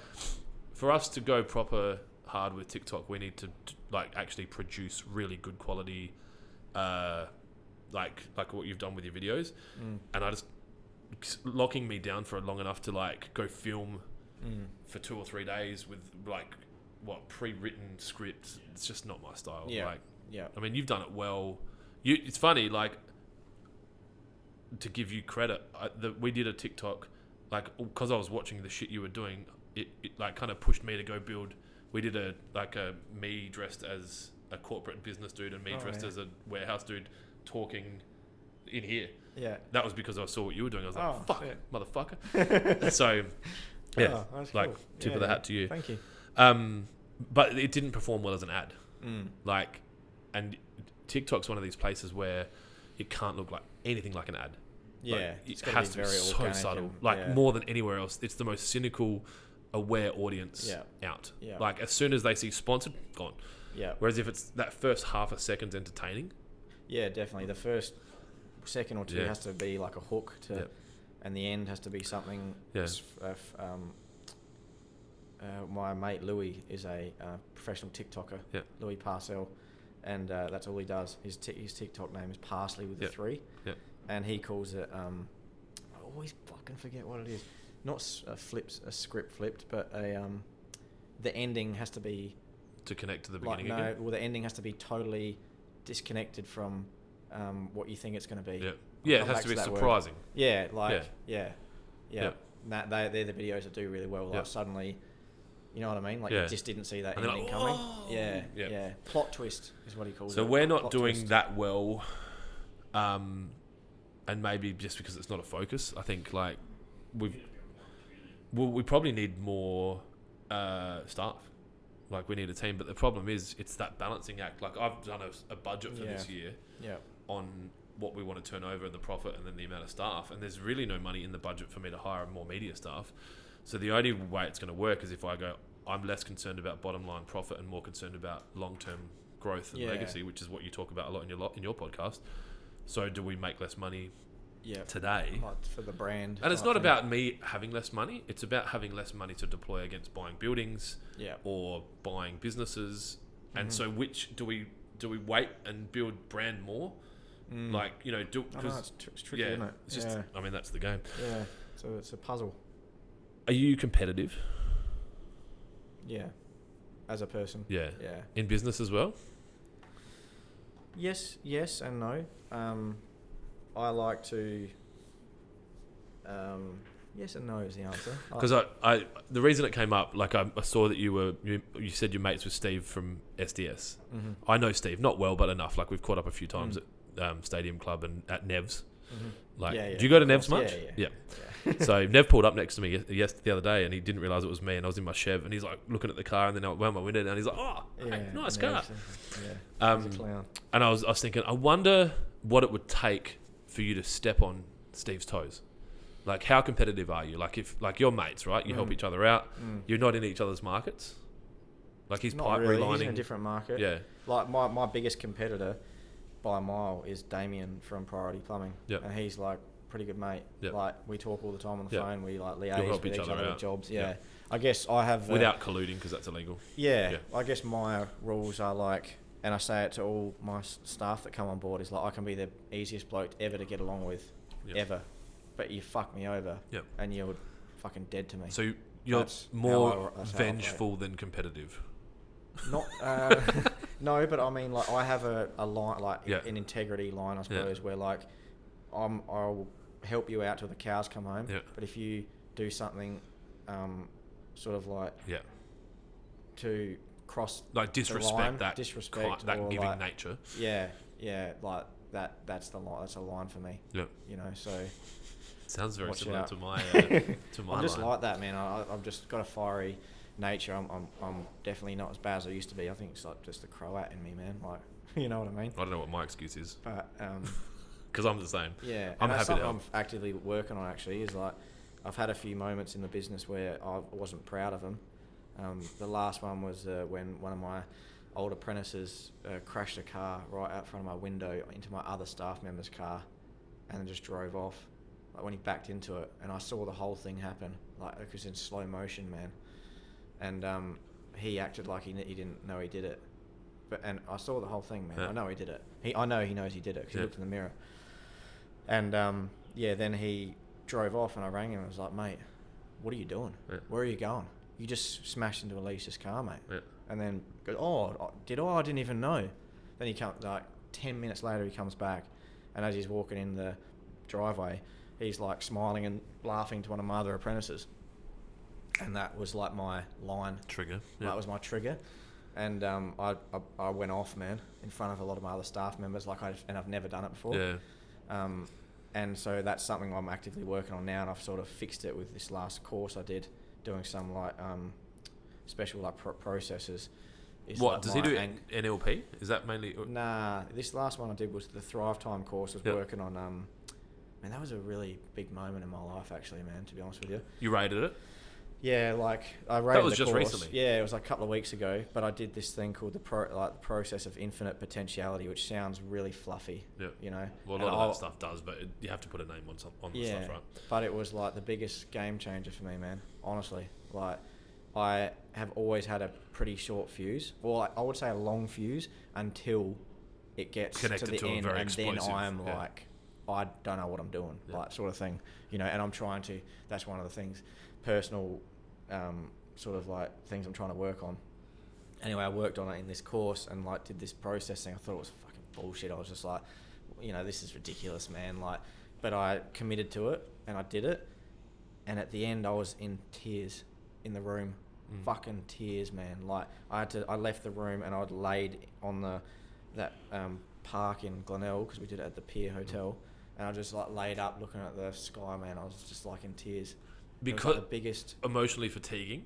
Nah, it was like enlightened. Yeah. It was like, then they talk about it. It's like a scientific thing where like the negative and positive charge in your brain, where they like neutralize and they collapse on themselves. And it was like crazy, man.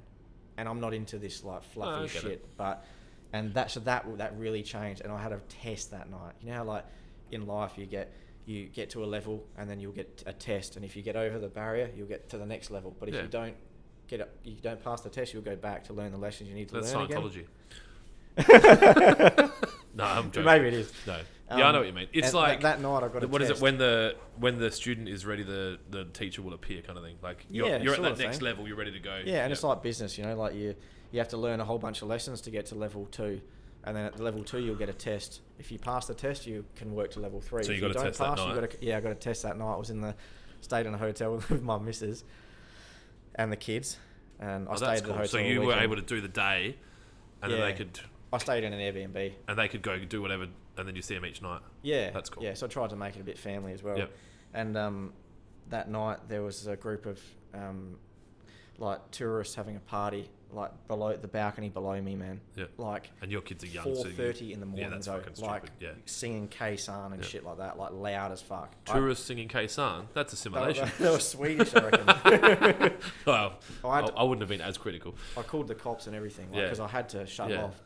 Anyway, I was like, usually I would have gone out on the balcony and I had yogurt in the fridge, Yeah. and I would have just launched the yogurt at their head. I was thinking about it the whole time, like because the balcony was jutted out perfectly. And I got a good arm. I Yeah. played sport growing You know, up. Oh, I would have done it 100%.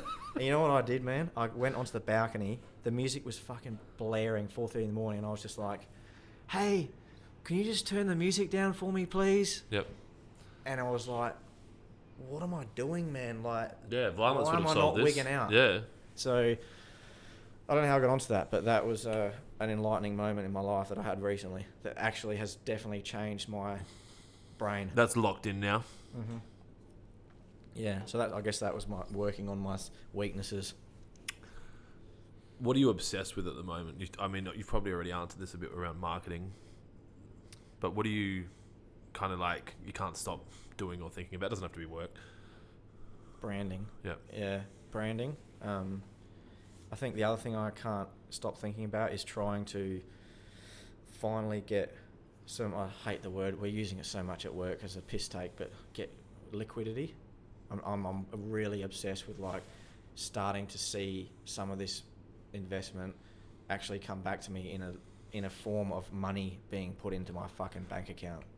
That's what I'm really obsessed with at the moment, because I've worked for years and years and years and invested every single cent, man, every cent back in, and I'm really obsessed now with saying like, nah, you know what?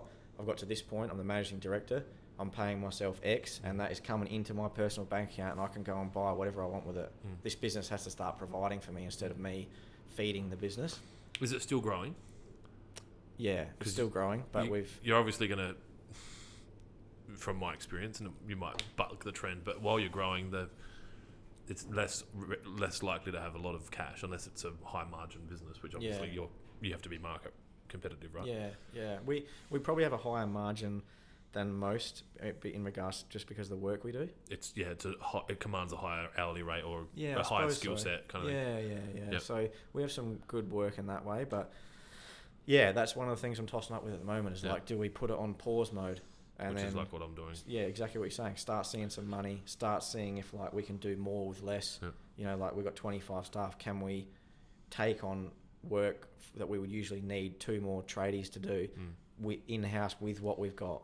What can we fucking can we maximize what we got?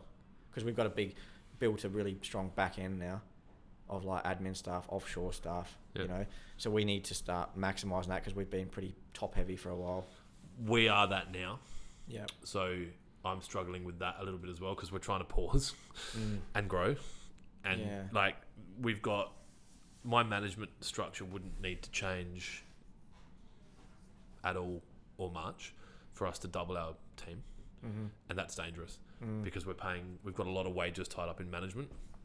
So we've got like finance manager, IT manager, general manager, ops manager. Like none of that's going to change. Even media, like it's not really your title, is it? What do you call yourself? What do you want to call me this week? Yeah. He's a digital media unicorn. D-Rock. So it's funny. I've had beers with D-Rock and I said that we advertised like the initial digital media unicorn as like we had in the term D-Rock in the term, like it's become a noun. Yeah. And I think that's the right term. I didn't do very well at English. So yeah, it's funny to see the different media guys. Some will use the digital media unicorn like on their LinkedIn, and others are like digital media manager because they're like, I can't fucking put that. I'm like, yes, you can. You have to change your LinkedIn. I've embraced it. Yeah, you got it, man. And so, like, if we can build a team underneath that, I'm curious because if you're like, look, for us to grow, we actually now need to hire this management layer. You really might just be doubling your turnover for no more bottom line. And it's just higher, more risk and more people. So more emotions and more. They've turned the heater back on, haven't they? Yeah. So that's where we're at. Is like we feel like we spoke about it yesterday. Is we feel like with the sort of non-revenue generating staff, for lack of a better word, that you need to grow, we could probably put on. We were discussing how many more technicians, more revenue generating people do you think we could put on with this current without having to hire another and we'll say it's probably maybe 4 or 5, and then you're capped, and then you got to hire another one, and if you hire another one you got to hire 10. So that's the bit, like that's another thing I'm pretty obsessed with, actually, going back to that. And the other thing I just thought of is building that pipeline of staff, that having a funnel waiting like that's one of the biggest things is in a service-based business, any business really, but especially a service-based business, if you don't have a pipeline of staff, you can't grow, man. I'm very happy to hear you use that term to say that because no one talks about it, right? And I regularly have the next person we're going to hire waiting, and they're just at a job that they're at, and they're like, "Look, I'd like to come work for you at some point when you can afford that role, because it might be a role that we don't have yet. B, once I've got my pro rata, I'm just waiting for that. C, once my wife has our baby, I just want to wait for paternity leave to be done. Like any of those things. Yeah. And it's a very nice position to be in. Yeah. And I do attribute that to the amount of content that we put out. Yeah. Which I'm guessing you do too. Definitely. Yeah. If you were able to swap what you're doing for any job in the world, and you've got the qualifications to do it, what would it be and where and why? So that could be Formula One driver could It's be. Formula One driver. It's just done. That's it, man. You took the words out of my mouth. Yep. That's what I was going to say. Yeah, that Yep. would be my dream. Yep. Yeah, and then that's not a very good business sort of answer, but Well, that no, is it doesn't man. have to be. Like, I that's mean, it. they seem to make good money. They do, and Yeah. they travel the world.